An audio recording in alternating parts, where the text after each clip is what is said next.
Welcome to N21 Plus, the 21 and up / 18 and up bonus show for N21 FM.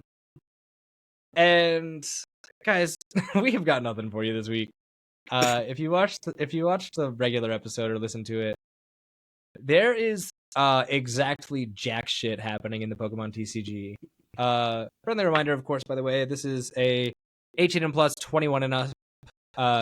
Really. Hence N21 plus, 21 plus, 21 plus content. So like this will be where we loosen up a bit. There will be like probably some unsavory jokes made just because of who I am as a person. There will be words said. Obviously nothing insane, but like just don't expect this content to be squeaky clean.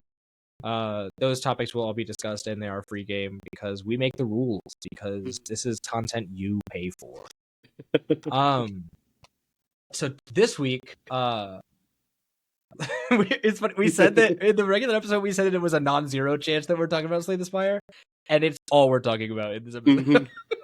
Turns out it's 100% chance. Yeah, exactly. I was joking when I said that, and then it was like, no, let's actually make that the episode. So here we are, I guess. Yeah. Johnny, what are we doing? So we're gonna have a fun little kind of beginner versus expert look, kind of start of a series. Yeah, at least of these, yeah, maybe not expert, but yeah, beginner versus adept player look at Slay the Spire. And so I think we're gonna just kind of dive right into it with the first character of the game, the Ironclad. Ironclad's whole shtick is hitting really big, and they have a baked-in relic that regens 8 health at the end of combat. So we're kind of giving my impressions, because I've got about 15 hours tops in the game, 20 tops really, and I kind of want to give my impressions on each of these cards as they come, like as how I think they are, and then we'll kind of get a confirmation from Johnny whether I'm stupid or not.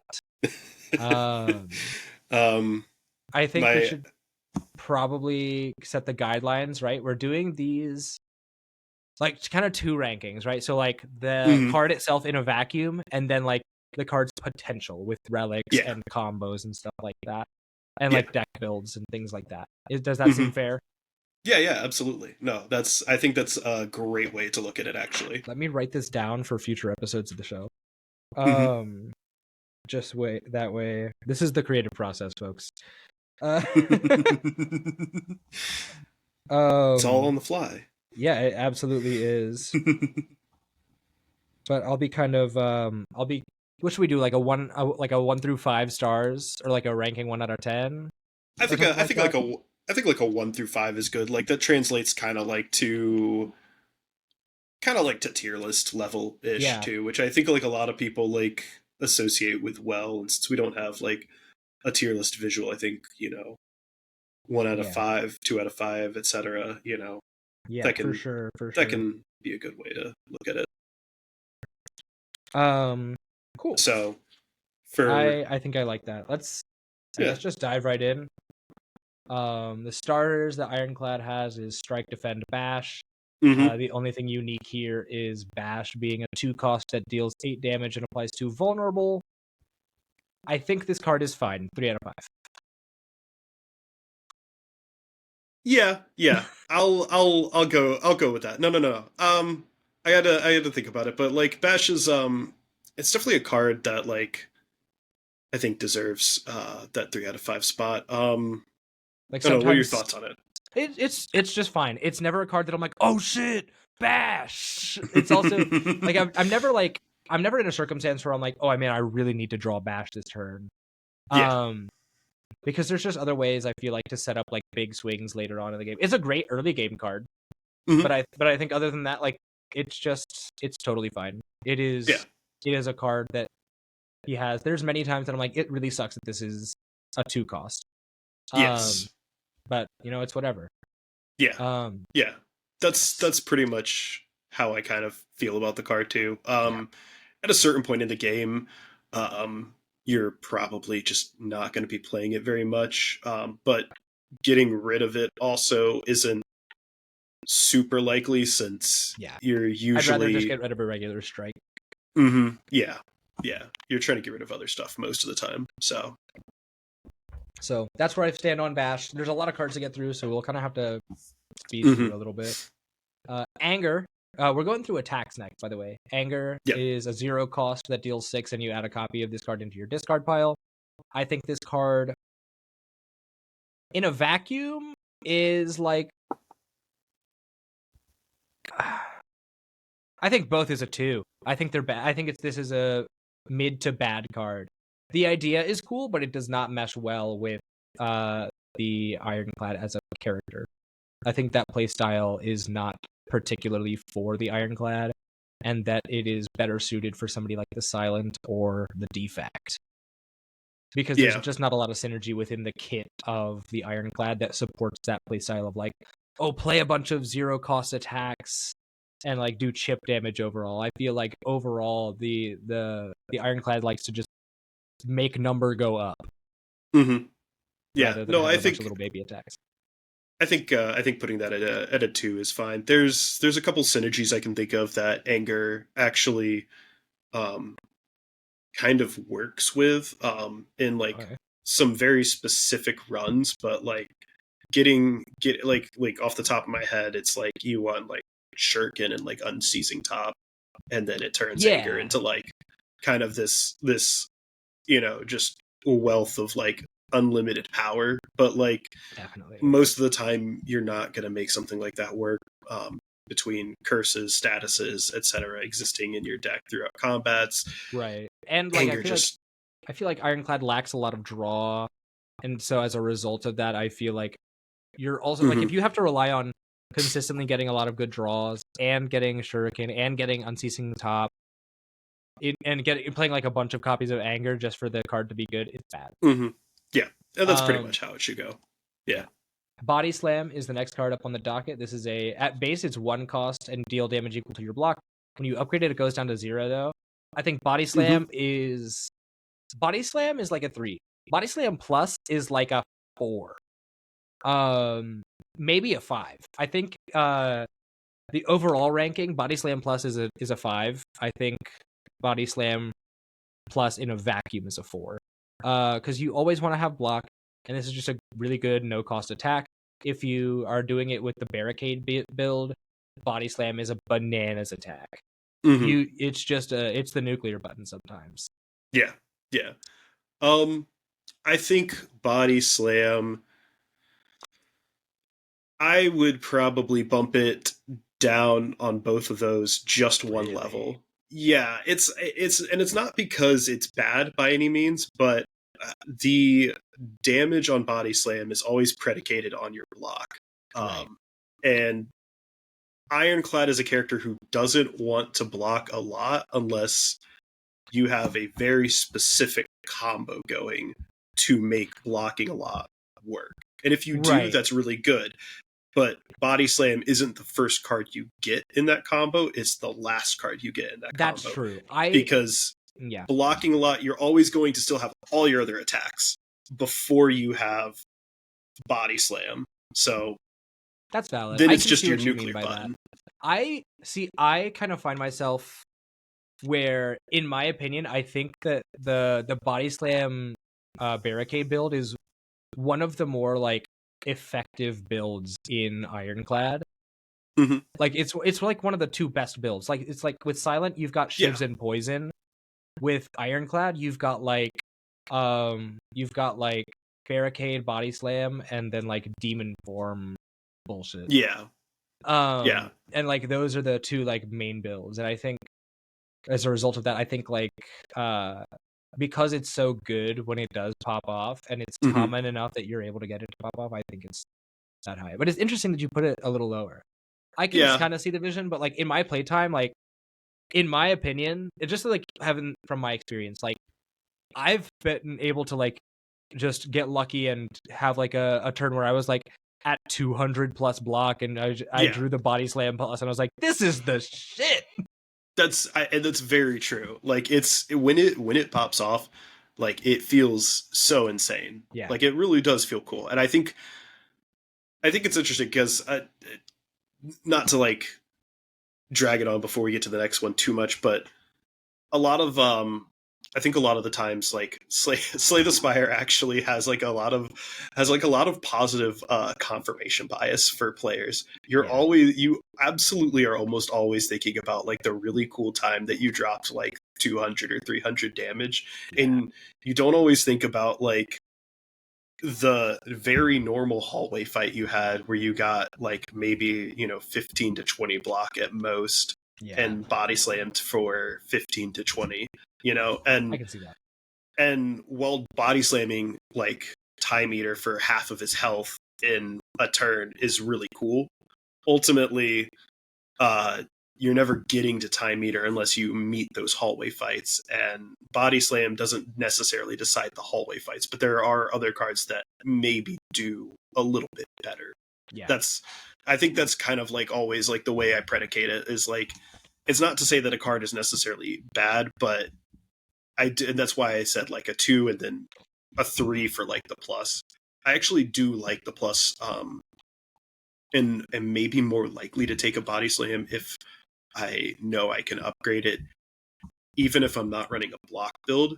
But if I am running, ironically, a strength build, because body slam plus will still scale strength based on whatever your strength number is. So if you're doing a demon form build and your strength gets up to like 28, that's 28 damage for 0 cost, which is actually kind of stupid. I mean, like that's not something that like, a lot of other cards are always going to do more damage, but again, it's for 0 cost. Like that suddenly makes it kind of good. Let's speed through these next couple because we're already at 12 minutes. So without elaborating too much, Clash is a bad card. I've never taken it. Cleave is like a 2 or a 3. It's like it's just there so that you can take care of like the multi slime fights. I've never taken Clothesline, but it seems like it would be okay. Well, no, it seems bad. I'd rather just have Bash because I don't have to dig for Clothesline. It's just better Bash, and I don't care that much. IMO, what do you think? So Clash I is saw terrible. Your face on that one. Clash is terrible. Everyone hates Clash. Never take Clash. There's like no reason to take Clash. Ever. It's very bad. Ever. Cleave is a 3. Cleave is a strike plus, essentially, but it's AoE, so an AoE strike plus is good because AoE is good. Anytime that you can play a single target attack and an AoE attack that does the same damage, pick the AoE attack. That's just plain and simple. Unless, like maybe under certain circumstances, but it's usually better. Clothesline is, I'd put it on the same level as Bash, actually, and I think part of it is because the Ironclad again is such an attack focused character that a lot of the times you're not necessarily you're not always going to have the chance to defend, or you may not want to because you're not getting hit for enough damage to really worry about it, especially with that like heal at the end of combat. So putting the weaken on enemy that's effectively block, right? Like that's effectively blocking it for whatever, it's 25% less. So like that's right. Blocking, it's weak, not vulnerable. I think it's maybe just like a touch above Bash then. And that's generally where I would put Clothesline is Clothesline is slightly higher than Bash, even though vulnerable is good for dealing damage. Weak is also very good, especially in the early game. If I see a Clothesline and I need like a good damage option, I don't really have a good one yet, I probably will take it because that's block. I can see the vision. Let's see. Headbutt is, I'd say, a 4. I think Headbutt is a 4. It's good damage. It's top deck manip. Heavy Blade is 4 or 5, just because if you're doing a strength build, it's big number go up. Let me know, and I think for the rest of the video, what we'll have to do is just go like, if I'm really wrong about a card, that's when you will need to have you stop and correct me. Oh, then I'm gonna stop right there. Really? Is Heavy Blade that bad? Heavy Blade's a 2. I put Heavy Blade at a 2. Yep. Okay. So this is 2 for 14. It's the same as clothesline, but the difference is that strength affects it 3 to 5 times. So you build strength up or 3 or 5 times upgraded, right? So say you play an Inflame, right? Mm-hmm. That's a +9 for this card.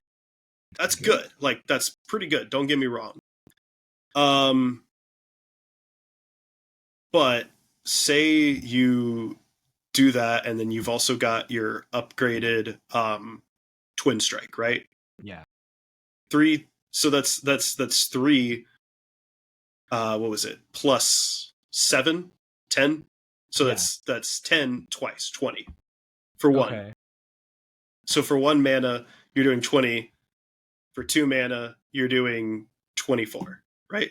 Is that right? No, 23, excuse me. Okay, I see why this is bad now. So, same thing with like Sword Boomerang, right? That's Sword 3 Boomerang times 4. Sucks. We'll get to that one. Okay, yeah. We'll get to that one. Because I can't say it now then.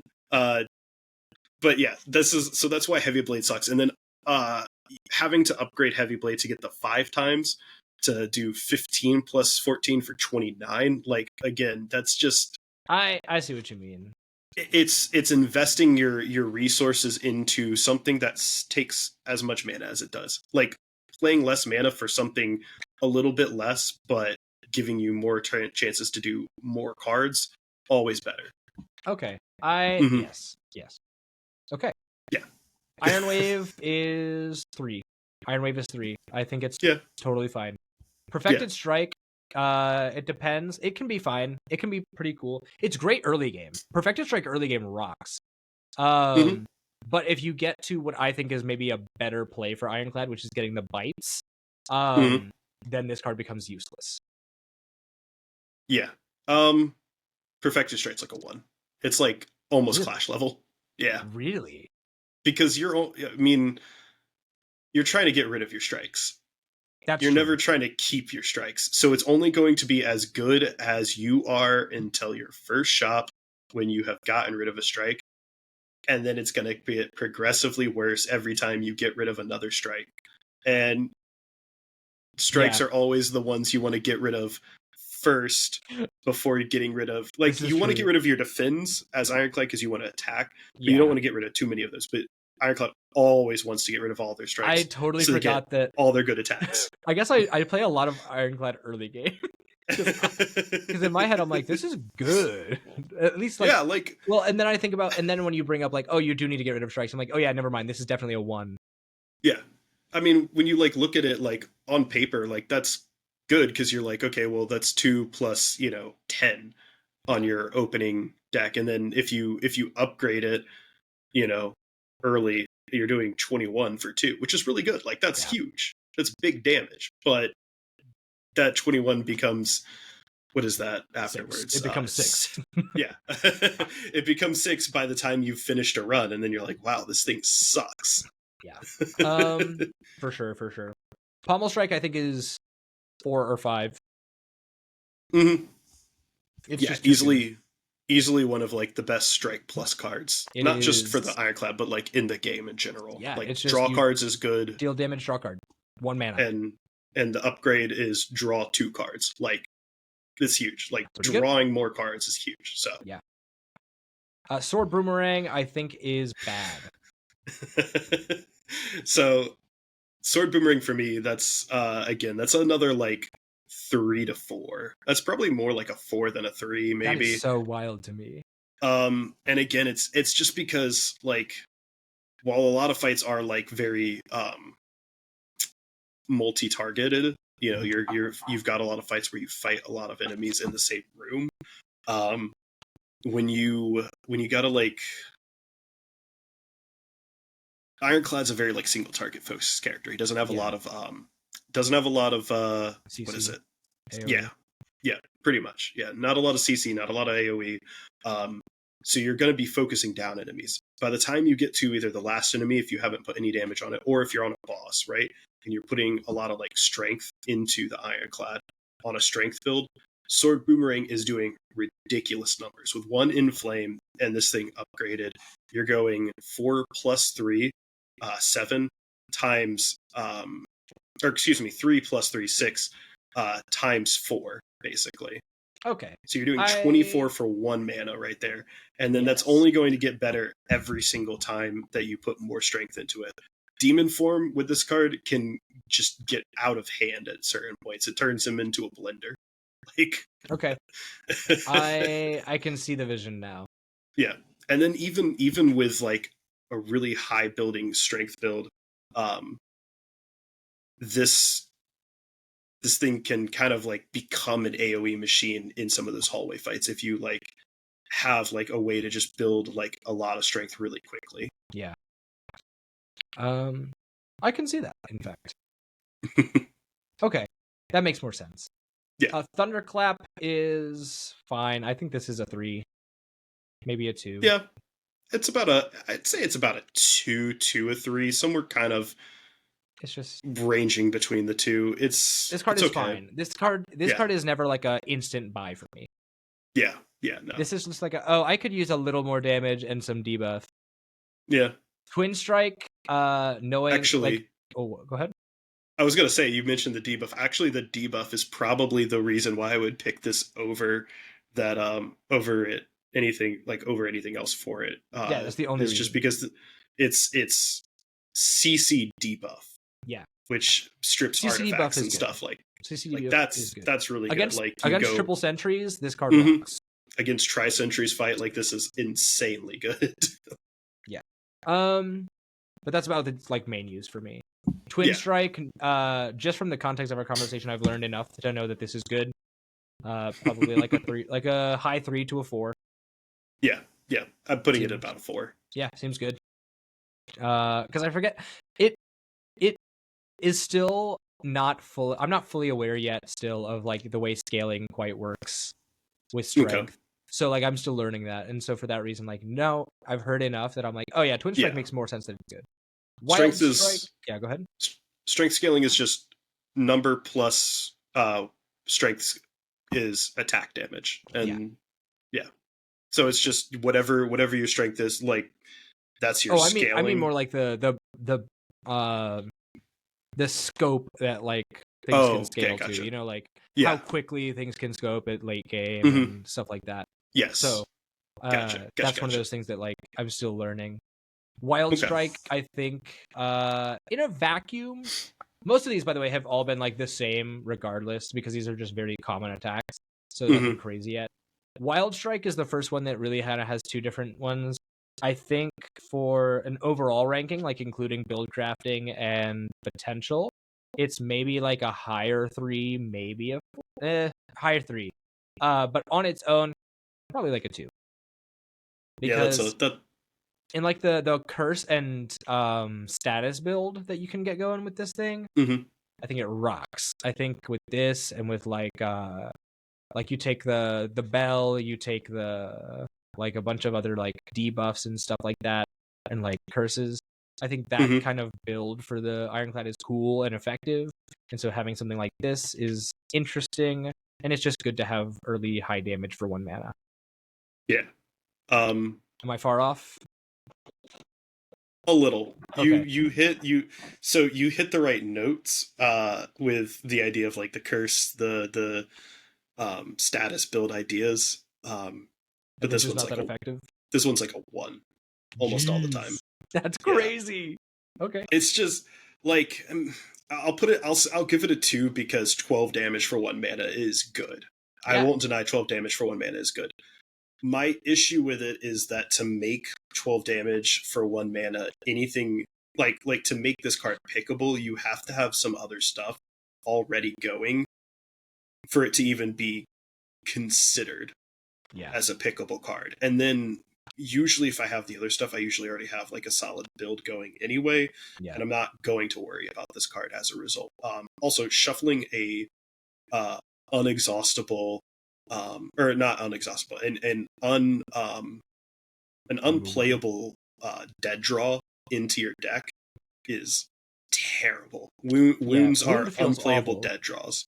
So shuffling one of those into your deck is terrible. And especially at like higher difficulties when like enemy attack like plans and stuff like that do stuff like that, and some enemies will shuffle more wounds into your deck than they already do. Yeah. Like, it's just, it's terrible. Yeah. Okay. It's unfortunate. All right. Because it's got like the makings of almost a really good card, but yeah. Okay. Moving on to the uncommons then. Blood for Blood, I think, is bad. I think it's bad.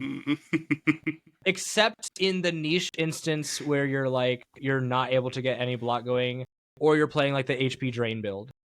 Mm-hmm. I think in a vacuum, this card is like a 3. When I say bad, I mean like just not particularly stand out. Okay, like, gotcha. Unless I mean like bad. I'll mention if it's like bad, but I think like this card is nothing special unless you spec into it.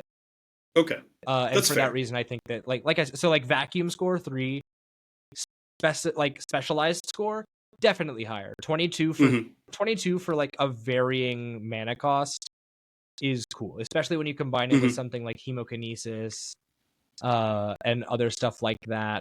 I think that's really cool. Yeah. So for that reason, it's probably like a 3 in a vacuum, maybe a 4 or a 5 in like specialized.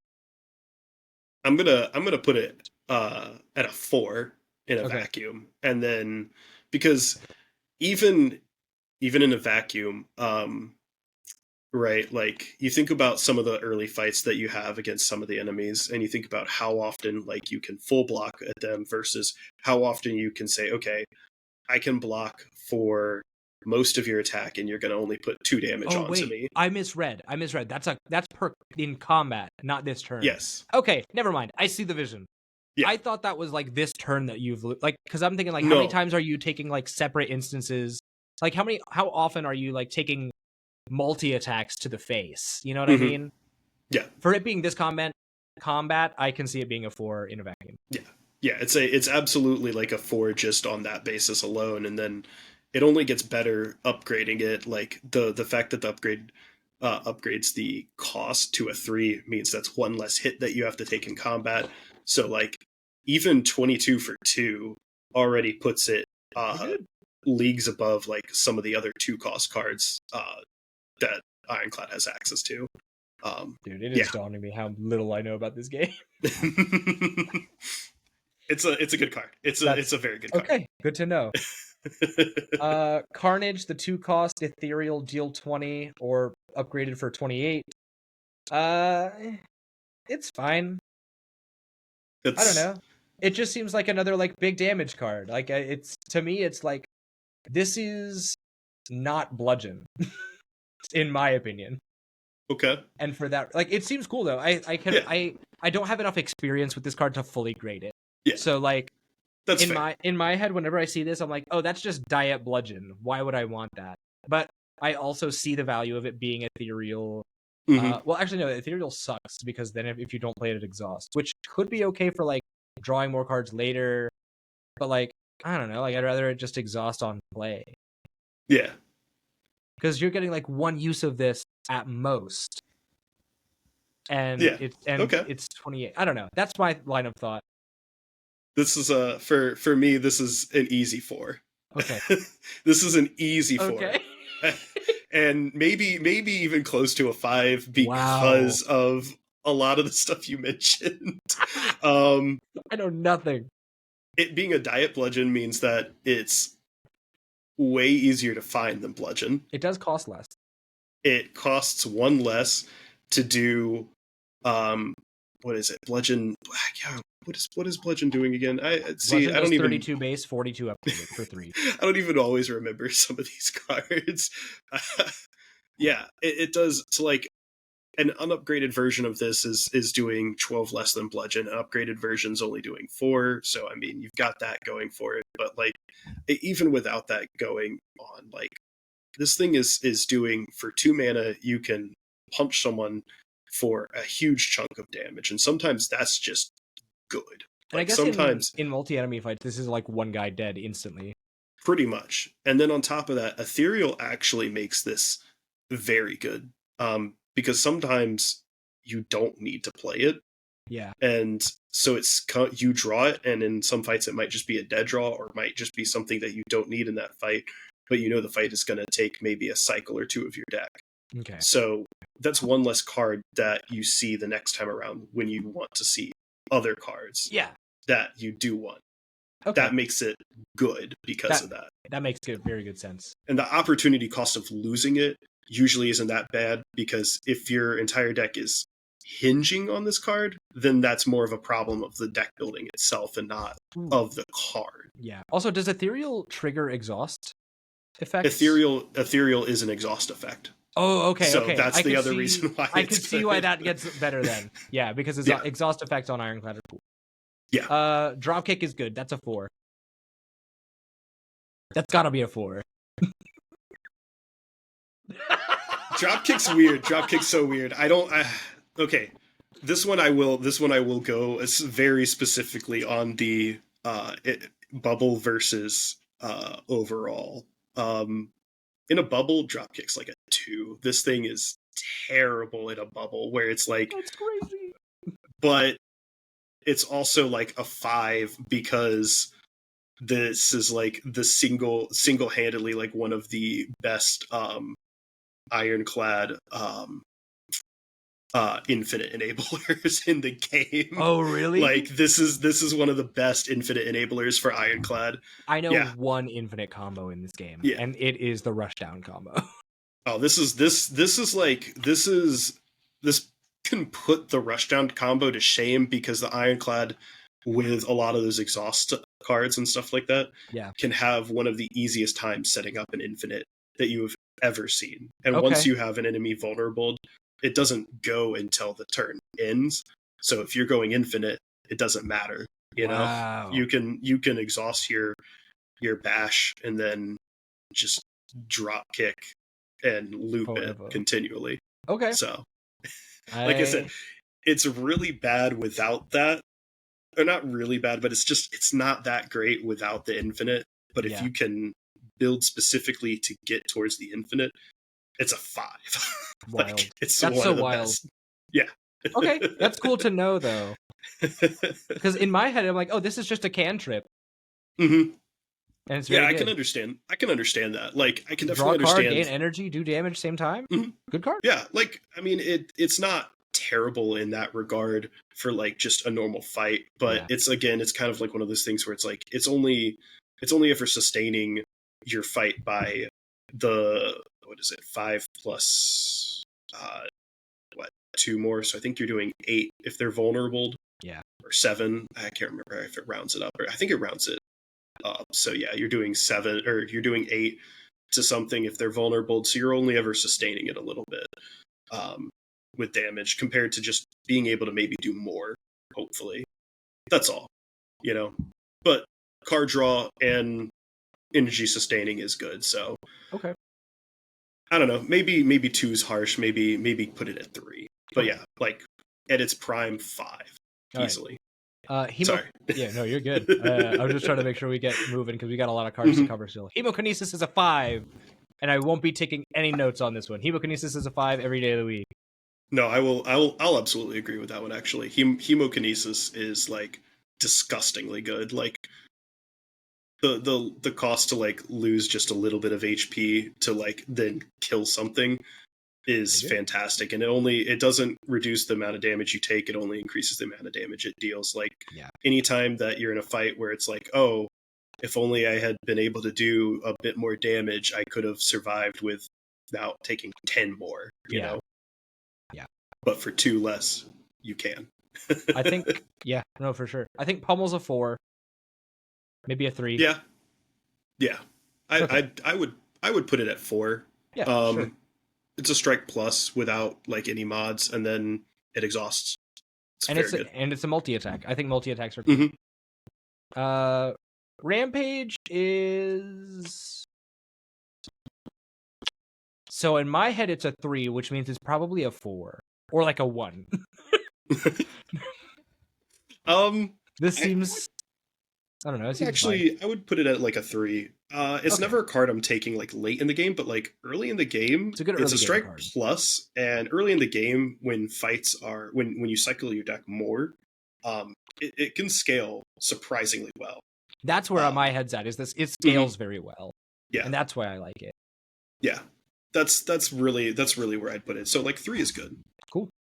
Reckless Charge is. Oh yeah, by the way, Rampage. I guess you kind of have to, if you're listening to this, you just have to know what these cards do, because we do not have time to set all the effects. Reckless Charge, 0 cost, 7 damage, shuffle at Dazed, upgraded it's 10. 2.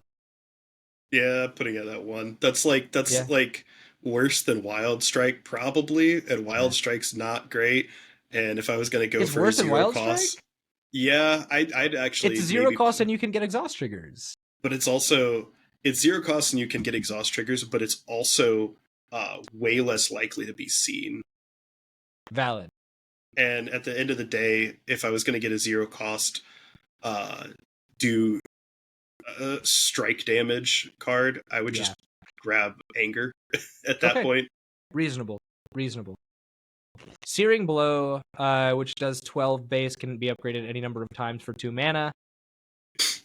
In a vacuum, if you never upgrade this card, this is a 2. Yeah. If you do the funny upgraded a bajillion times build, this is a 10. Yeah, that's fair. But like it's very much, this is a card that, like, unless you lean into it, it's always just kind of like, oh, I'd rather have a different 2 cost. Yeah, that's fair. So overall, I'd probably say like a 2 or 3.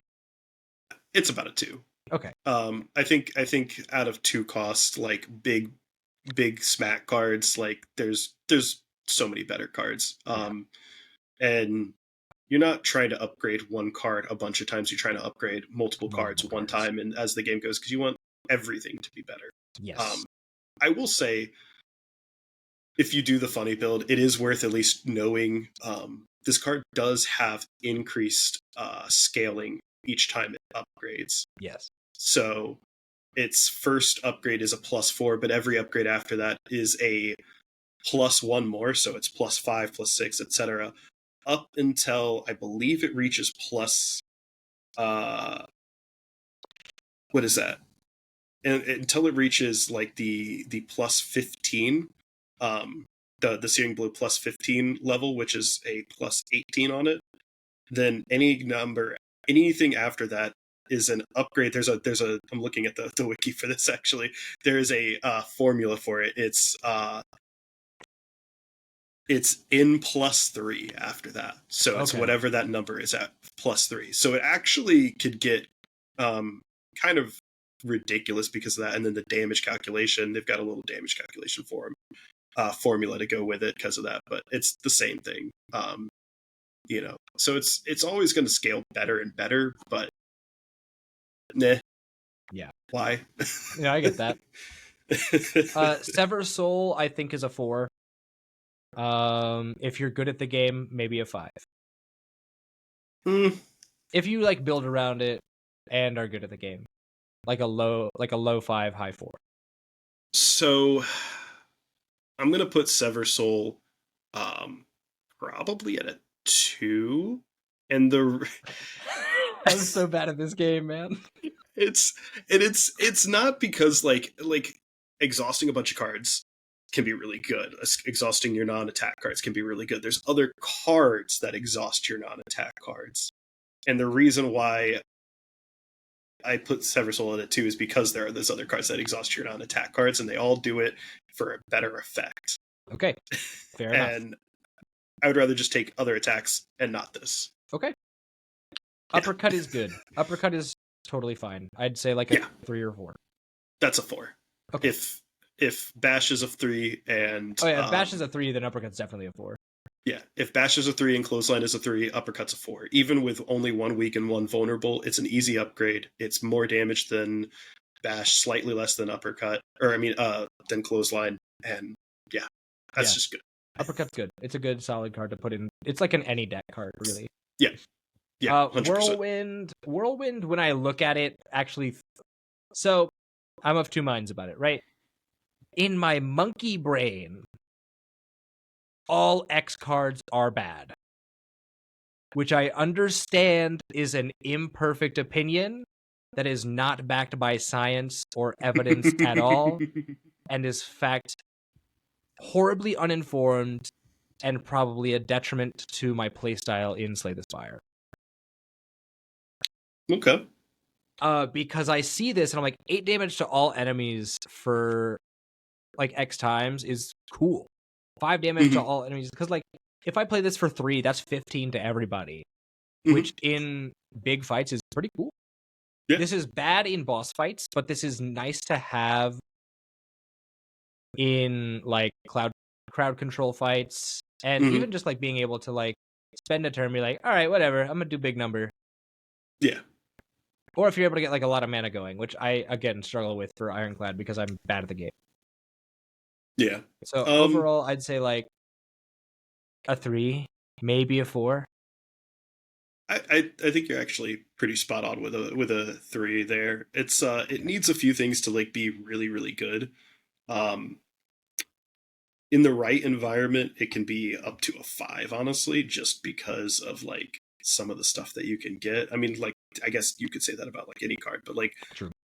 This one truly is one that's like, again, it could get up to a 5 just with how crazy some of the stuff you can get. Personal favorite is finding like Chemical X and being able to afford buying Chemical X when I'm at a shop.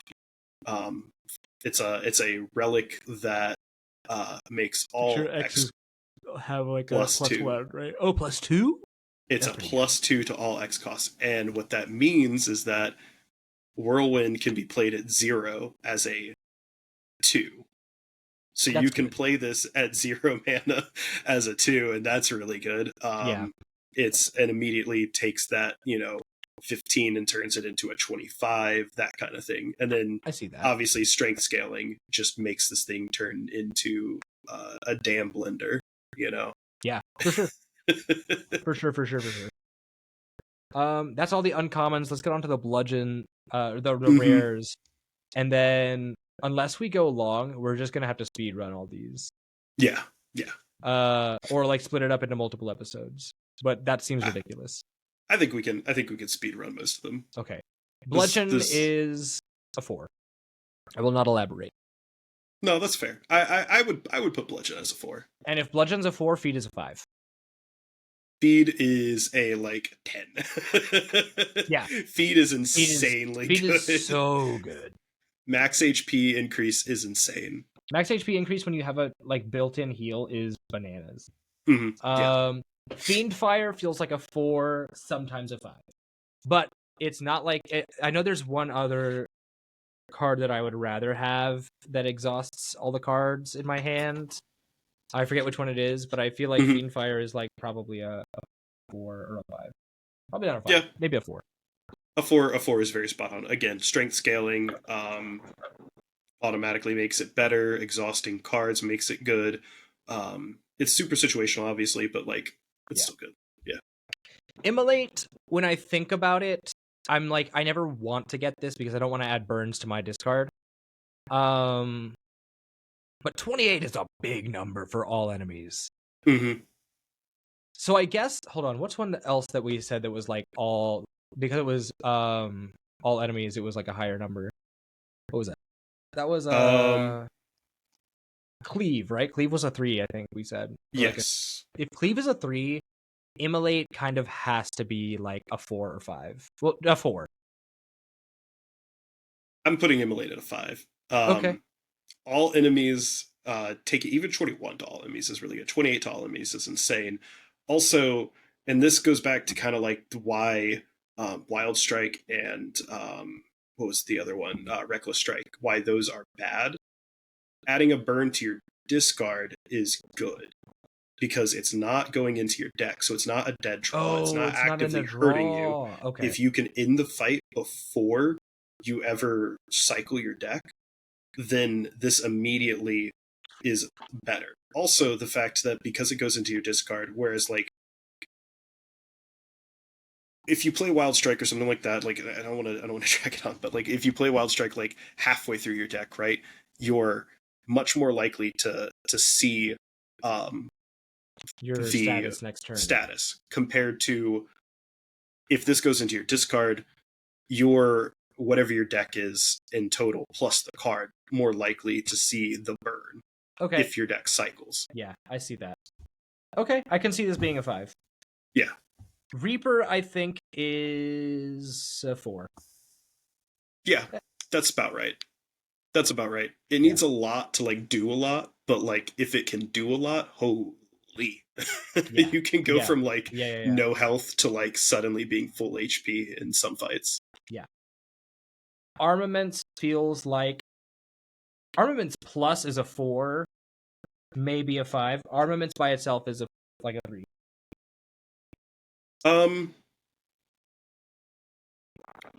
I would say armaments in general is probably a 3. The plus isn't like bad, but again, because you're trying to like make fights go quick enough that you don't have to cycle your deck too many times, you're not as likely to see all of those upgrades the next time your deck cycles because your deck is randomized naturally, and it only is going to increase the more that you play out your deck. Yeah. Or the more cards that you add to your deck. Yeah, I can see that. So that's why it's like a 3 overall. I can see that. Flex has to be a 4, right? 4 or 5. Flex is like flex at base is like a 2 to a 3, somewhere in that range. But flex plus is like a 3 to a 4. It gains substantial value from going to 4 instead of 2 for strength. Like 4 strength, substantial value. Havoc base seems like a 3, just top card. Play it and exhaust it. Is like a 2 or a 3 base. But for it being 0 cost, if you play Havoc plus and you have an exhaust build, this seems like a 3 to a 4. I would say bump both of those down by 1. I would say it's like a 3 Actually, at no, best. That's true. Because Havoc is not as good as Havoc is not near as good as Fiendfire. Mm-hmm. So you're super right. Those are down lower. Yeah, and not having the vision to necessarily know what the top of your deck is, unless you like headbutt or something like that. Right. Shrug It Off is a 5. Will not be elaborating. No, that's super fair. Shrug It Off is probably one of the best block cards in the game. Like single mana block cards easily. Yeah. True block and draw card. True Grit has to be 2, right? No. See, this is unfortunate. I'm so sorry. True Grit is good. True Grit is like actually True Grit. Okay, Shrug It Off might be a 4 because True Grit might be a 5.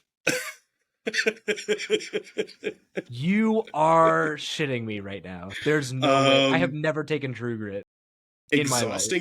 Exhausting a random card in your hand isn't as bad as it seems because, again, off the basis of most hallway fights, you're going to always end quicker than you need all of those cards in general.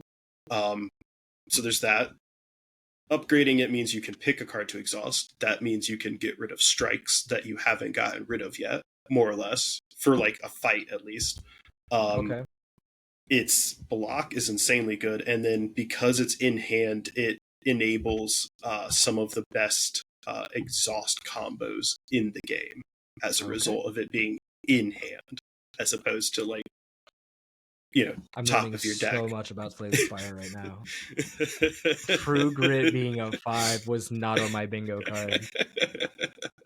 This next one I know is going to throw me for a loop too, because Warcry seems fine at best. So like a 3. I'd put it at like a 2. Okay, thank God. It's not bad, but it's not like great. But fine at best is kind of what I was getting at. Yeah, I can't really even put it in like 3 because like 3 I feel like are like things that I want to take more often than I don't, and a lot of the times I don't even want to take Warcry. It just doesn't do a lot. Warcry plus to be worth it is a 3, but I think base Warcry is a 2, if not a 1. That's fair. Yeah, I think that's a fair take. Okay. We are just over halfway through, and we were at 50 minutes. Let's see. Battle Trance, Battle Trance, I think, lives and dies by how big your deck is. That's fair. Because and like by like the type of deck build you do, because in my like I tend to play with a small deck so that I can play the same cards multiple times. That's just the way I play the game lately. Yeah. So for me, Battle Trance seems worse because I'm like, oh, I like to play a lot of cards. Which means I like to draw a lot of cards. But I don't know, drawing 4 cards seems good over. I think overall this seems like a 3 or a 4. Battle Trance is probably a 4, maybe even a 5. Like burst drawing 3 to 4 cards is insane, even with the downside. It's free as well. Yeah. I can see why that's a 4. Even with the downside, it's still really good. Bloodletting is a 5. Lose 3 HP, gain 2 or 3 energy for free. Good card. Yeah. No, that's absolutely accurate. It's a 5. I would maybe put it at I don't know, and maybe put it at a 4 only because there's like drawing cards might be better than getting mana sometimes, but like that's situations. Overall, it's a 5. Yeah. Burning Pact, 1 energy, exhaust 1, draw 2, or exhaust 1, draw 3. I'm sure you're gonna tell me this is like a bajillion, but in my opinion, this is like at most a 4. This is a 4 to 5 easily. Okay. Like this probably is a 5, honestly. I see why you say that. Exhaust 1, draw 2. You get rid of something bad. That like it's going to be the same talking point. You get rid of something you don't need or don't want, and get 2 more things that you probably do. Maybe 3 if you've got it upgraded. I see that. Disarm seems like it should be really good. In fact, I don't have a particularly high opinion of it, but it seems like something that you would say is good because you exhaust it and because your opponent and because an enemy loses strength. Well, no, them losing strength is not a huge deal. So I think disarm is probably closer to like a 3. I put disarm probably at a 4. Maybe again, it's another one that's maybe close to a 5. You think about how many multi-hit enemies there are in this game. Yeah, that -2 to -3 takes some of those boss fights and turns them into like a dog walk. Like, okay. Yes, I like, see exactly what you mean by that. I can go if I get this like opening hand against like like if I've gotten this in Act 1 and I get an opening hand against like Hexaghost, or I get it early on in my fight against the Guardian, and I throw it at one of them, like dudes are immediately like just slapping me with a wet noodle or something. Yeah, like that kind of damage. This is true. It's like it just goes from like them being scary to nothing. Okay. And because of that, it's like it's so good. All right, it's good. Okay. Dual wield, I think, is a 3 or 4. Probably a 4. I'd put it 3. Okay. I'd say 3. It depends. In the right situations. It's a card that lives and dies by the card that you target with it. Yes. That's so, absolutely like, the truth. Sometimes this card is a 5, sometimes it's a 1, you know? Yeah. Or it's never, if you play it, it's never 1. This card is always a 3 to a 5. Yeah. Entrench is a 5. End of story. Well, sorry, Entrench is a 4. Entrench Plus is a 5, especially with the Body Slam build. With the Body Slam build, it's a 10. I'll put Entrench at like a 3, probably. Again, it's not bad, but it's, again, if we're going off of like what the Ironclad wants to do more often than not, I'm probably slapping more often than not, and I'm probably not blocking as much, so it's only as good as the block that I have because of that. Okay. I can see that. But that's why I would concede maybe giving it like a 4 as I think in a vacuum plus. Entrench is a 2. I think, but like I think in like the optimized build for it, I think it's a 5. Mm-hmm. That's fair. It's interesting. I'm very because I'm like, oh, it doubles a value. That must be good. Yeah. Wild. Sometimes it's good. Sometimes it's not. Yeah. Flame Barrier seems like a 4. This seems like I'm confident this is a 4. Yeah, no, it's again. I mean, it's the same kind of deal. It's good block. It helps against and it helps against multi-hit attacks. Like, it's good. Ghost Armor is a 4, if not a 5. Right? Yeah, again, and it's for the same reason that something like Carnage was really good. I'm learning that if something says exhaust, you're probably putting it at a 5. Sometimes, some of them, not all of them. Yeah, for example, Infernal Blade is a 3. Right? Add a random attack card to your hand and it costs 0, exhaust it. This is Infernal a 3 Blade, to a 4. It's kind of like a 2 at best. Wild. More likely a 1. All right, never mind. I just don't know shit.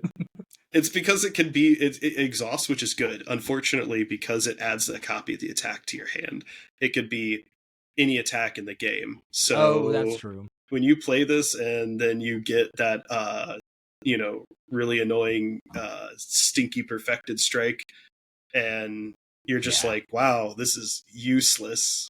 It's that joke. It's that gif of oh, what's the cartoon where the guy's got like, it's in SpongeBob where it's like he's got like the piece of paper and he rips it up. He's like, oh, this is useless. Yeah, pretty much. Pretty much. Intimidate is apply 1 week to all enemies for free and exhaust it. 4. I'd go like a 3 on it. And it's more just because it's like, even though it is AoE I keep looking artifact at the break. Version. Oh, gross. Yeah, no. It just isn't doing quite enough. And there's just so many other things I would rather like have and be able to play. Yeah. Okay, I see that. Power through is a 4 though, right?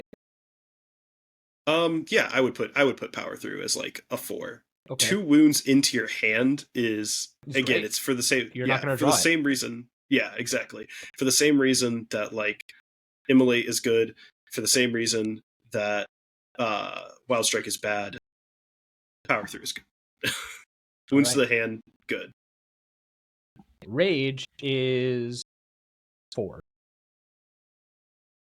Well, for my playstyle, it's a 4 because I'm a big like play a lot of cards.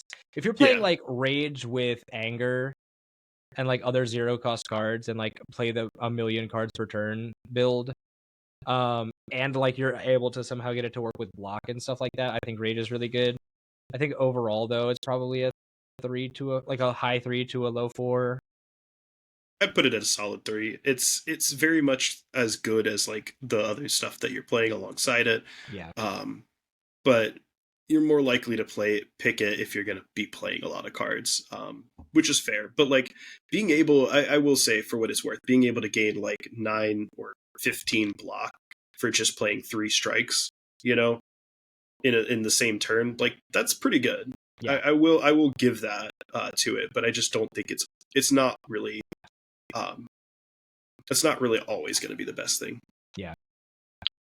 This is the card. Second Wind, I think, is a 4 at minimum. I think it's a 5 though. Yeah, no, it's a 5. Second Wind is absolutely a 5. It's for the same reason that Fiend Fire is really everything, good. Gain block, 1 mana. Very good card. Yeah, and that's why this card is kind of why I think like Sever Soul is bad, is because this card is good. So good, yeah. Because like I would rather do this. Seeing Red is an obvious 5. Yeah. Sentinel, I don't have enough experience with, but just by reading the text, gain 5 block. If it's exhausted, gain 2.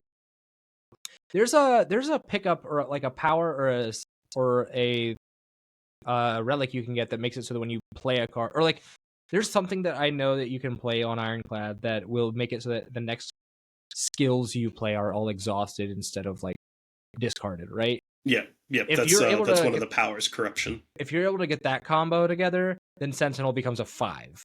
But on its own, I think it's like a 3. Like a 3.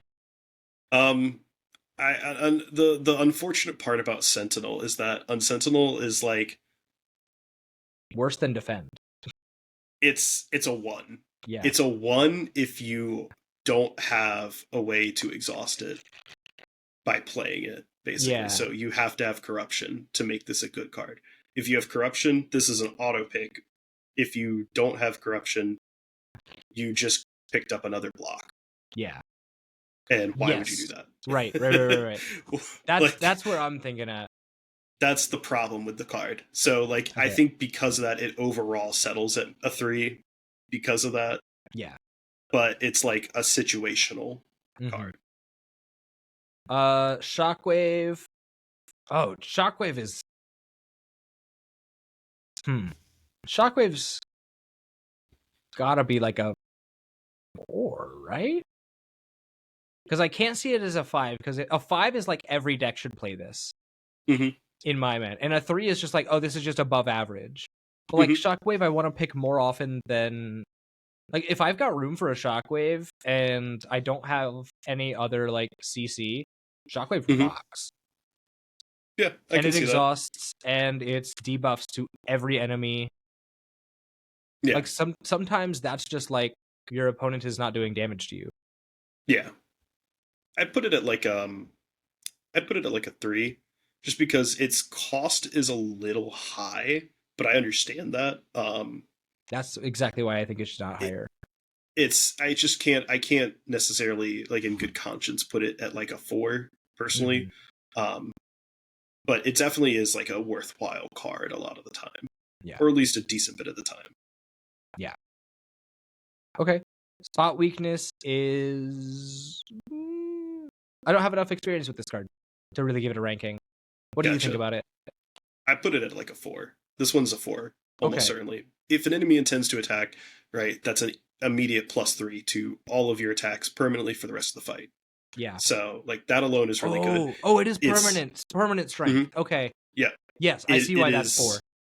Yeah, it not only is it that, but then it's also it's a verifiable, or it's a continuous strength scaling for the Ironclad. One of the only way the Ironclad can continually strength scale without playing a power or exhausting a card, because all its other strength scaling options are options that have to be a power that's played or a card that exhausts to scale strength, or it's flex and the strength isn't permanent. Yeah. Because you have to do either limit break, inflame, or demon form. Yeah. This is the only true continually usable strength scaling card that the Ironclad has. Also, it's probably one of the coolest ways that any player who is newer to the game, still learning, and is uncomfortable with taking Runic Dome can learn to take... I hate that relic. That shit sucks. It's bad. This is one of the best ways you can learn to take Runic Dome, because Runic Dome isn't a bad relic, but it is a relic that requires you to play 5-head.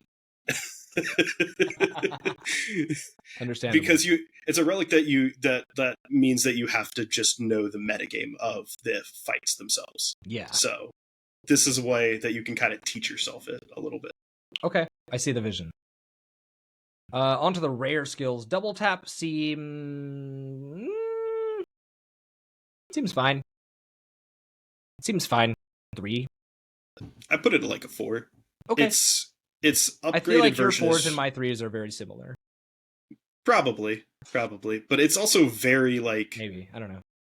It's very strong at times, and it's as good as like the attacks you have. Its upgraded version is very good. Yeah, the upgraded version is great. When you have, like, so again, it goes back to, like, this is another kind of pseudo form of strength scaling as well, in a sense that if you have like a decent bit of strength scaling and you have strength scaled attacks, this is all of your attacks hitting for double damage essentially.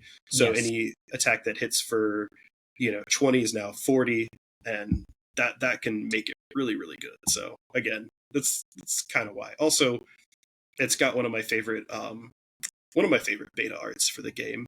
If you look at like the beta art for it, it's 2 like water faucets. Oh, that's funny. Double tap. Okay. Exhume is 4. Gotta be 4 or 5. It's a 5. Exhume is a 5. Exhume Plus is definitely a 5. Exhume by itself Exhume is Plus like is a high 5. 4. For me, Exhume itself is still a 5. Okay. But Exhume Plus would be like 10. I understand exactly why. Why, because you just grab something out of the exhaust file.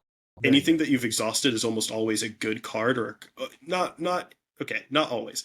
A lot of the times, good cards exhaust after play because they are good cards, and that's their limitation to them.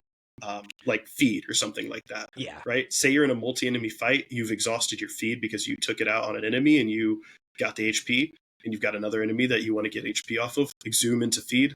Boom. Good. That's another 3 HP. Yeah. Yep. Exhume is 3 very max good. HP. Yeah. Exhume is insane. Impervious. Gotta be a 4. I can't foresee it being a 5. I can see it being a 5. The plus is definitely probably a 5. I'd put it probably at a 4 to a 5. It's just an auto, big bunch of block. Yeah, really good. Yeah. Limit Break is gotta be a 5. I put it about a 4 because it is situational on the build. Obviously, if you're doing like a strength heavy build, then that's gonna be like, this is your easy way to just improve that. But you're not taking Limit Break on like a demon form run. No, never. You are taking Limit Break on a spot weakness run. Yes. And so that's why it's good under the right circumstances. I get that. Yeah. That's why I put it like a 4. Again, and my forehead brain is like, double a value, good card. That's super fair. Totally fair. Offering is a 5. I will not elaborate. No, that's a 5. It's Zero one cost, of the easiest lose 5s. HP, gain energy, draw cards, exhaust. That's literally every good effect on a card. Yep. It does a little bit of everything, and it does it really well, and it's all super good. All right.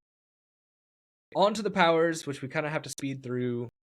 This will literally be probably the same length as the full episode, by the way.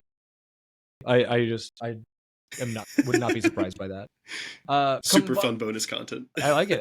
It's more reason for people to watch the bonus content. And if you're watching right now on Patreon, thank you. I appreciate you. You're doing great.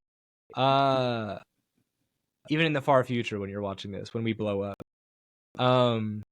This is I'm having fun with this. This is fun content to make, and so it feels like less of a chore than like the main episode did today. Yeah. And so, yeah, good stuff. Combust is fine. If I don't have a power, I'll pick up Combust. It's good. It's good CC. It's a 1 cost. Sometimes I don't want to commit myself though to losing HP every turn. Yeah. Which is why I put it at a 3. What are your thoughts? I think a 3 is fair. It definitely takes the right balance. You have to. It's a card that you have to know like the fights you're going into when you use it. Yeah. And you decide to use it, because otherwise, like you could save yourself by playing it knowing that it's going to give me 3 turns of 5 damage to all the tri-sentries, and because of that, I'm going to dodge 3 turns of taking 5 damage from them each of those turns. So I'm netting myself, a little bit extra block over, or a little bit. It's essentially block because of that. I'm netting myself less HP loss. That is so 5-head to think about that way. But I get it. Kinda. There are memes in the community about what constitutes as block in this game. And it is some of the most deranged, like, funny content I've seen out of this, where like, is something considered block? People will say, okay, well, what is it? Like I can't remember that. It's like it's one of the colorless like cards you can buy at one of the shops. The self bandage or something like that. It's like a self heal card. You just play it, you heal 4 HP, and so people will make the jokes like, yeah, bandage up. People will be, I'd never pick it up really, but people will be like, oh yeah, bandage up is block. That's dumb and stupid. It's also kind of true. yeah, it is kind of true. Let's see. Dark Embrace has to be a 5, right? Yeah, Dark Embrace draw. is insanely good. It used to Dark Embrace used to be way back, and this was even before I started playing. It used to be a rare card actually, and they toned it. They made it uncommon, I think, because they realized that they overtuned certain other cards and undertuned this in terms of its value. And they were like, oh, the drawing cards isn't the problem, it's exhausting cards. So we'll get to the other cards that were problematic for that at the time. But yeah, Dark Embrace is really good. Gotcha. Even at 2 cost, like, that's still a 5. At 1, that's like a gigaton. Yeah, truly. Evolve is a 4 to a 5 IMO. I would put Depending Evolve on, at like, I don't know. It depends on kind of like what you build, because you have to have cards that can play with it. Mhm. Stuff that does give you statuses. Stuff that Yes. does, like, I don't know. It's like, well, no, I think it's maybe a 4 then. I'd put it at like a 3. Okay. There's a lot of fights that you can get statuses in, and so it's never bad. But again, it's not the best way that you can draw cards. And the Ironclad, by the time you start seeing more fights that have statuses to add to your deck, the Ironclad probably has other ways to actively draw during the turn versus passive draw at the start of the turn based on, or not necessarily start of the turn, but passively draw based on what you draw, I guess. Okay. It's also always only ever a +1 for every status. So it's not necessarily the best draw option because of that. Sometimes it's a +2. You can upgrade it. If you upgrade it, yeah, +2. I think this card, I guess I'm ranking it 4 based on Evolve Plus. Yeah, that's fair. That's fair. Okay. I'll give it a 4. I'll concede a 4 at Evolve Plus. Because Evolve Plus is pretty good. Because Evolve on its own is like, yeah, I can see why that's a 3, maybe even a 2, frankly. Yeah. But Evolve Plus feels good. Mm-hmm. Feel No Pain. If Evolve Plus is a 4, Feel No Pain is a 5. Yeah. Feel No Pain is like 5 billion. Yeah. this is like one of block. Exhaust cards. I mean, we've gone over Exhaust being really good. This is like one of the best block generators the Ironclad has, and this card is kind of why I don't value like Body Slam and Barricade quite as much as a build as I do. That's just crazy. Passively building block and attacking as a result. Like, a really good Ironclad build is like, you have this, you have no defending cards at all, and you're just punching things and exhausting stuff. Or like, you have defending cards, but you're exhausting them, you know? Yeah. So in my like ideal world, I have Feel No Pain, I have Entrench, I have where is it? What is it? Oh gosh. Barricade or Barricade, of course. Then where's the other card that I was looking for? Oh, Juggernaut. Exhaust everything and give yourself defense. Oh, gotcha. Second win. Not power through. Yeah. In that world, that's like my dream. Yeah. That's fair. And then just like a billion body slams. That's fair. And super fun too. That is a super fun build. So. I like the way that plays, because then it's like I can't take damage. But yeah, no, feel No Pain, S tier card. So good. Fire Breathing. This is if Dark Embrace is a 5 or a 4 or a 5. Fire Breathing. Wait, no, not Dark Embrace. What am I talking about? I was thinking Evolve. If Evolve is a 3, then Fire Breathing is also a 3. Yeah. I think that's a good assessment. Fire Breathing plus might be a 4. I would tend to put Fire Breathing slightly higher than Evolve. Yeah. And that's mainly because damage, the damage is... The damage is good, because if you're doing 10 damage to everything, better. That's less damage you're taking. Fire Breathing plus is block. Exactly. When you think of it that way, yes, exactly. And that's like the thing is like it's drawing cards is very good, but the damage is the net result you want. So yeah. an early game find of this, like first couple of floors, I'm almost always gonna take it just because like tri-sentries is very I mean it's a 1 in 3 chance to find as an elite every single elite combat, and technically a 1 in 2 after the first non tri-sentries fight, because the first the first elite that you fight, you will not fight the second elite combat unless it's an event elite combat. Okay. So, gotcha. Fun fact there. You can't fight Lagavulin and then hit another elite combat and fight Lagavulin. It has to be Nob or tri-sentries. So because of that, this is almost always a pick if I've gotten it within the first couple of floors. Yeah, I see that. Inflame is 5. Maybe actually no 4. Probably. Because I actually kind of put, so you only use it once. Yeah. I kind of put it at a 3.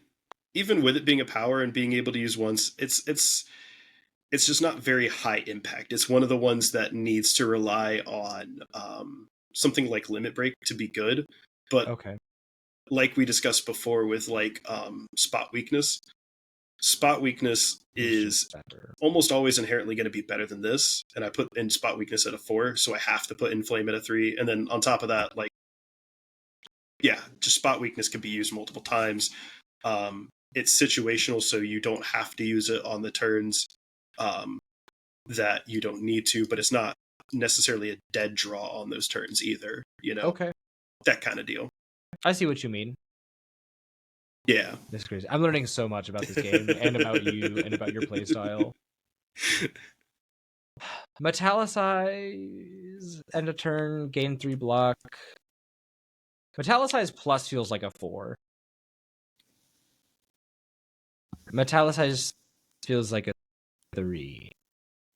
But I feel like you're going to value it at a 2 for both. I think you would put Metallicize plus as a 3 because you don't value block that much. That's pretty much, yeah, spot on. Almost. Yeah, two, maybe a 3 for plus. Yeah. It just isn't like, it's not high impact enough. Like it's a +3 at the end of each turn, which is just that's not doing enough. That's just not doing enough. In my mind, I'm thinking also like Metallicize in tandem with the funny one where with Barricade. Barricade? Yeah. Kind of, but like it's just like it's not bad to it will never hurt to have Metallicize with a Barricade build. It certainly won't, but the main issue with it, like I said, is just it's not doing enough. People will talk about like stuff like being win more at times, where like a card is win more because it's not necessarily because it just does a little bit extra, but way too much and unnecessarily. Metallicize is like somehow the inverse of that concept, where +3 is never going to be enough, but for the wrong reasons, you know? Yeah. Like, you just don't... you may need more than that, and that's never going to be enough, or you don't need it at all. Also, you have to play it for it to be good, and then it has to get out of here. Like, it's exhausted, at least, which is, like, exhausted. It's a power, so it disappears, which is good. Yeah. But if then, essentially... was 0, then it'd be good. Yeah, it's essentially like block 3, like for 1 mana. Like I just don't like that. I see what you mean. Yeah. Rupture, moving swiftly on. Rupture is very good. Rupture is a 5 card, I think. In a vacuum, I think it's like a 4. You're gonna tell me it's a fucking 2 or some shit. I don't. I'm certain of this, but in the build of like Rupture with like Hemokinesis and where's that other one? I'm sure there's something else where there's like all the other like lose HP cards and like heal. What's that one attack that's like just a fucking banger that you heal? The with like Reaper and like shit like that. That's the stuff that I'm like, oh yeah, this makes Rupture very, very good. But yeah, for very different reasons, you're gonna tell me it's a 1. it's I'd say 2 is probably spot on there.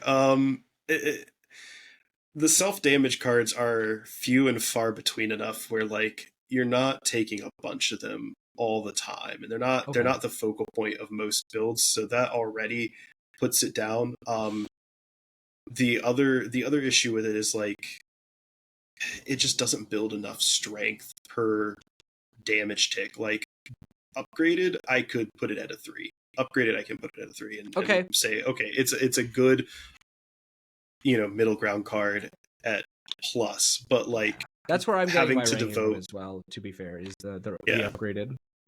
Having to devote an upgrade slot to make something that's like meh, kind of bad to meh, to make it good is I'm gonna start like I question that, because then it's like, okay, well I need to focus on like making a good or a great card even better, so I don't want to devote the upgrade time to that. Okay. I'm also to be fair, I'm also coming at this from like the standard, and I have been the whole time too, of like at the playing at like a higher ascension levels, because I am usually playing at like higher ascension levels. And at high, I think I don't remember which one it is, but at a certain ascension level, there's like one where it just the game basically cuts down by like, I don't remember the percentage amount, but it's a lot. The amount of like pre-upgraded cards you're offered, it's a significant amount to where you basically don't see them ever. Okay. So, yeah. All right.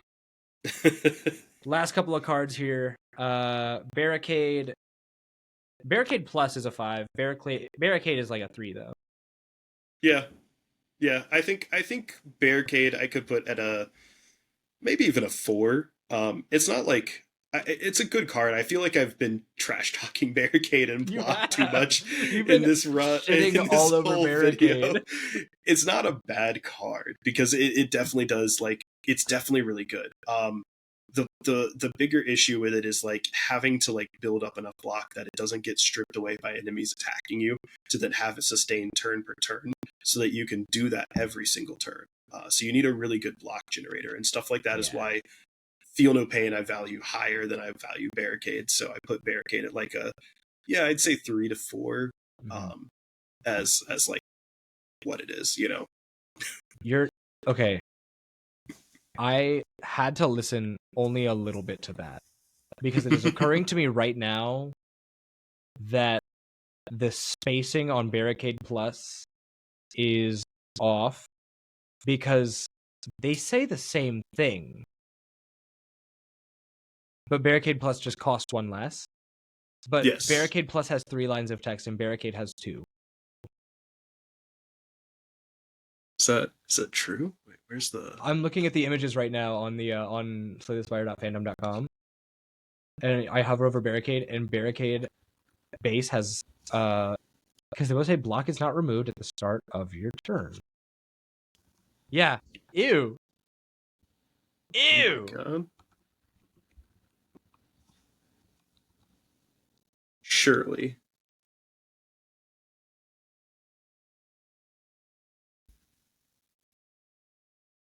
That's gross. Huh.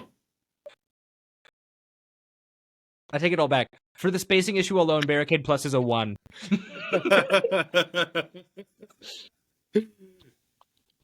Oh, you know what it is. Okay, so I know what it is. What is it?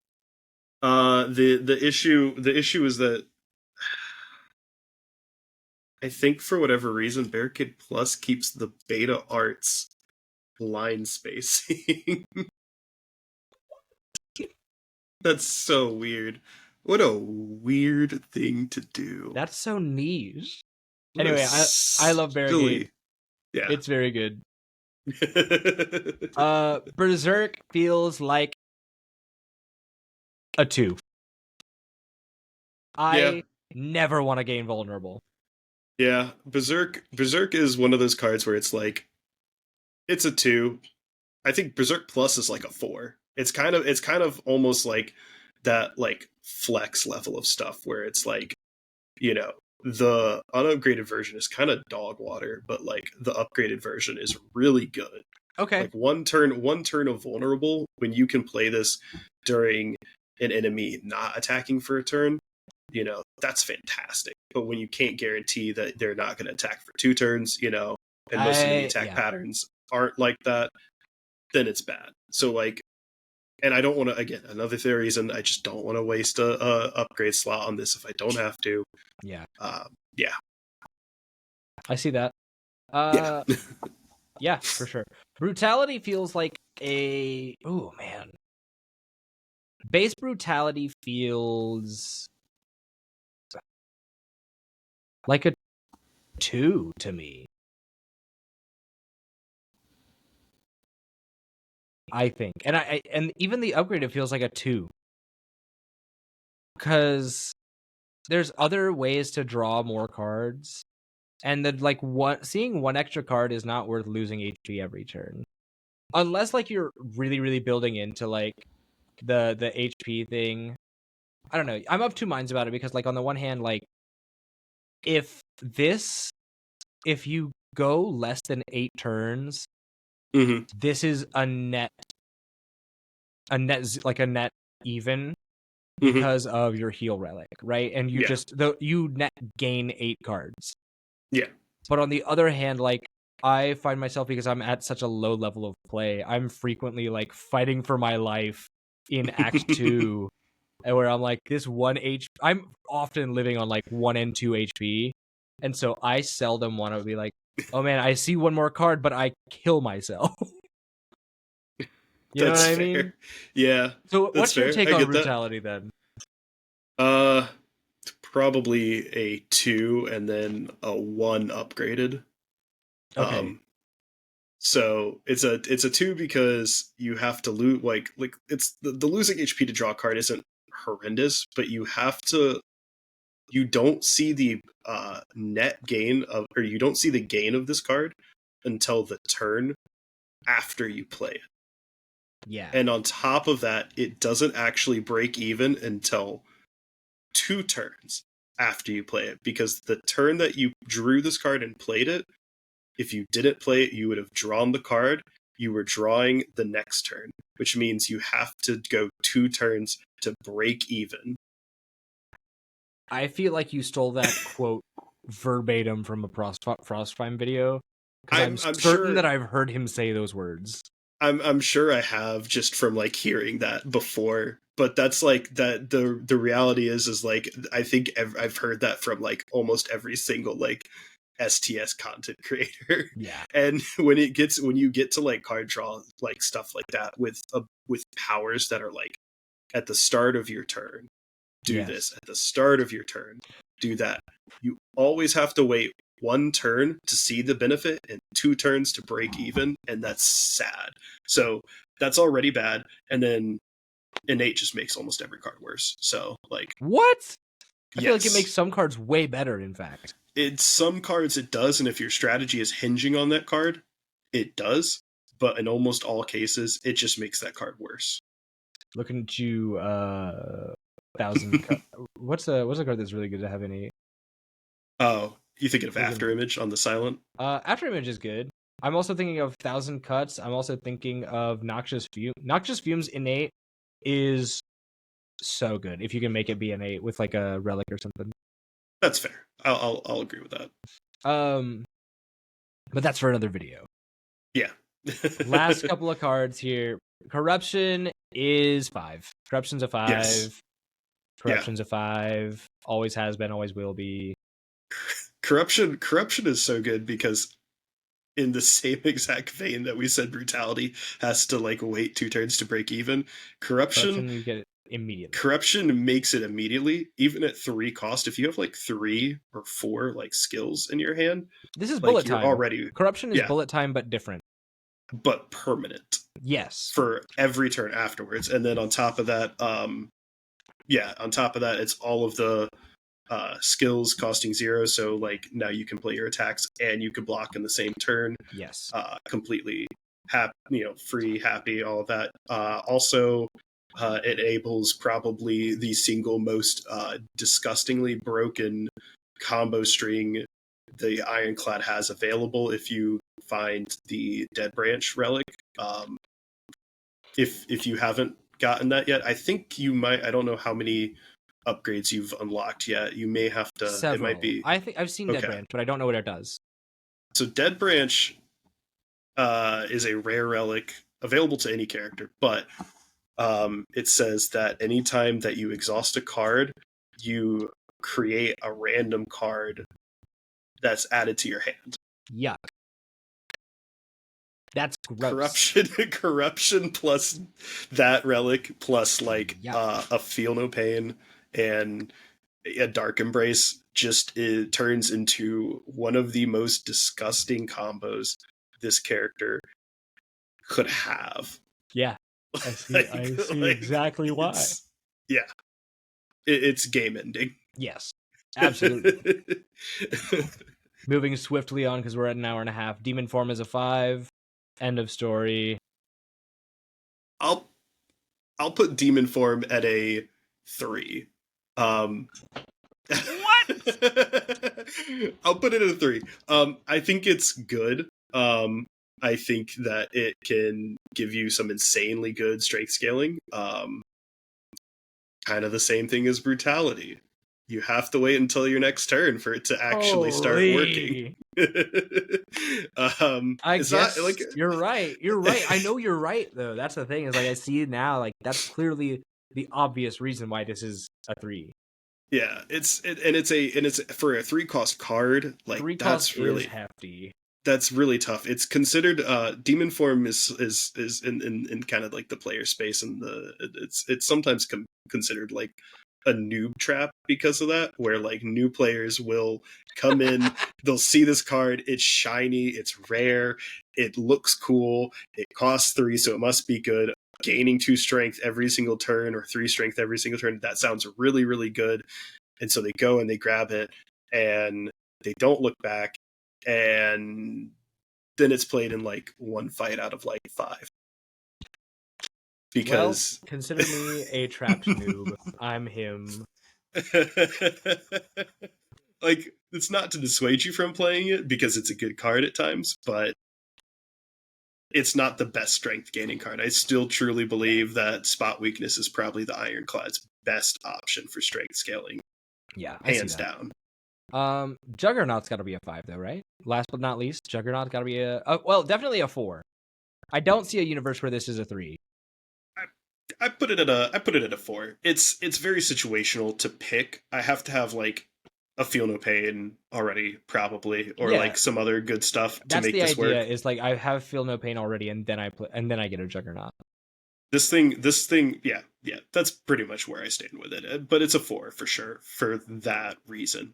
Feel No Pain, Juggernaut, and Corruption going at the same time turns Juggernaut into a blender. And Second Wind. Second Wind is good. Then you throw in 2 copies of Body Slam, and then you're good. Yep.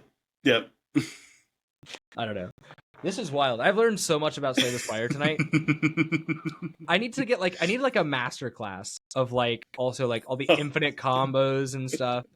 Because I have very small brain when it comes to this game.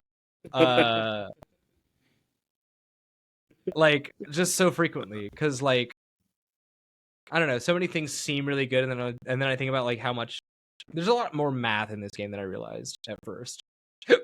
And so oftentimes it's very you got to think way ahead, and with relics and with different fights and meta games, and I'm what are you doing? And I don't know any of that shit.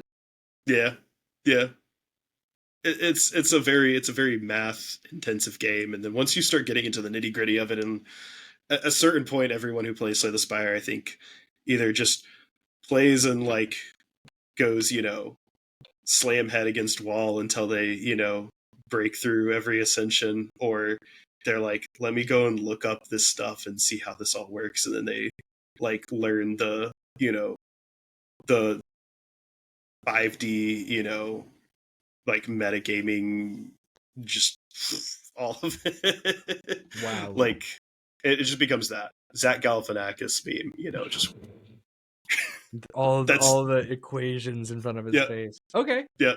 That's so sometimes sick. That's just what it is. Awesome. This has been fun. We might have to make time another night where, because I don't want this to be like a one time and then we have to wait for another slow week of Pokemon. So I might enlist you another night in the near future next week for us to go over the next couple, just so that we can actually get all of them going. And we should do one for relics as well. Oh, absolutely. But and these might even be good entryway. Like these might be interesting. And if this ends up on YouTube, you guys know. This might be one of the a cooler episode to kind of like make public so that people can get a taste of what the bonus content's like. Yeah, absolutely. So, sorry, more behind the scenes stuff. I'm still, guys, we're still figuring out like what to actually include in the bonus content, what just needs to be like off camera stuff. But we're figuring it out. All that said, thanks for watching. Yeah. Thanks for subscribing to the Patreon. Thanks for being here. Thanks for being cute. I've learned so much about this game tonight. Subscribe for more Slay the Spire content. To the Patreon and the YouTube. Yep. This is a Pokemon and Slay the Spire channel now. For sure. Low-key, actually, though, I haven't uploaded Celeste in months. Which is another good game, by the way, which we should talk about. Have you played Celeste? I have not. What? I see. Now I'm the one who's got to receive the masterclass on it. Oh my god. Do you like moving in games? Do you like games that feel really damned good to move in? Like platforming or... Yeah, like platforming, or just like when the movement feels good in a game. Yeah, absolutely. All right, well, Celeste is that to like just 11. It's so good. Okay. And it's one of the fucking coolest games ever to watch speedruns of. I'll have to check that out. You should watch speedruns of Celeste, and then you should be like, holy shit. It's so good. It's on Game Pass right now. I don't know if you have an Xbox or not, but it's on Game Pass. Very good game. Alrighty. Yeah, I'll definitely check that out. With that said, more Celeste content coming to the YouTube channel soon. By the time, if this ever becomes goes on to free feeds as like a free trial for the Patreon, I don't know when that will be. I don't know when I will get more Celeste content up, but it will happen someday. In the meantime, everybody have a good night. We've already gone super late. You guys have a good one, and we'll see you in the next episode. Peace out.